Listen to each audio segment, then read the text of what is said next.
उत्तर प्रदेश का एक ज़िला अमेठी जिसमें एक गांव पड़ता है सैदपुर दलसापुर। सैदपुर दलसापुर के रहने वाले सुनील पाल जो अपने माँ बाप और अपने परिवार के साथ 17 जून की रात अपने घर में सो रहे होते हैं। सुनील पाल इस बात से अनजान होते हैं कि आज की यह काली रात उनके परिवार को और उनको उनके पिता से अलग कर देगी।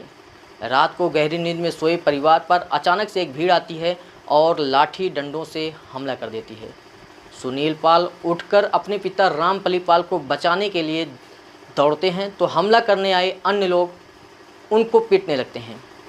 किसी तरीके से सुनील पाल अपने आप को छुड़ाकर शोर मचाते हैं। जब तक गांव वाले जागते तब तक हमलावर उनके पिता रामपली पाल और परिवार की महिलाओं के साथ मारपीट कर भाग जाते हैं। पिता के सर में गंभीर चोटें आती हैं और इलाज के दौरान उनकी मृत्यु हो जाती है। उत्तर प्रदेश में योगी आदित्यनाथ की सरकार और उनके जीरो टॉलरेंस की नीति और दूसरी तरफ बेखौफ दबंगों द्वारा सुनील पाल के घर में घुसकर हत्या कहीं ना कहीं जीरो टॉलरेंस की नीति की पोल खोल रहा है। बुलडोजर की गरज भी इन दबंगों के आगे घुटने टेकती नजर आ रही है।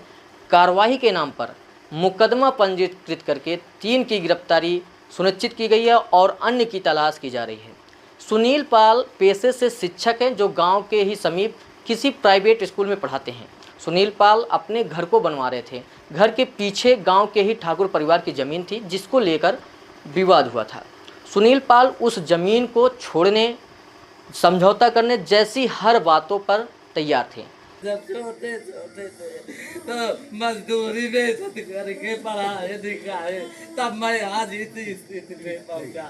मेरा प्रशासन मदद कर रहा है, ऐसी पूरी तरह से मदद कर रहा है। प्रशासन से मुझे एकदम मदद मिल रही है अच्छे ढंग से, लेकिन मुझे डर है कि मुझे मार डालेंगे ये लोग, क्योंकि उनका जो ध्येय था मुझे मारने का ही है। कि थाने पर सुनील पाल के द्वारा जो तहरीर दी गई है उसके मुताबिक गांव के ही कृष्ण कुमार, अतुल सिंह, मंजू सिंह, शिरोमण सिंह, शीतला सिंह और 4-5 अन्य अज्ञात लोगों के खिलाफ मुकदमा पंजीकृत किया गया। उनके घर में घुसकर उनके पिता की हत्या करने का आरोप है, परिवार के साथ मारपीट करने का आरोप है। इस तरह की घटना राज्य के कानून व्यवस्था पर बड़े प्रश्न चिन्ह लगा रही है। सवाल कर रही है, क्या एक असहाय आम इंसान की ज़िंदगी इतनी सस्ती हो गई है?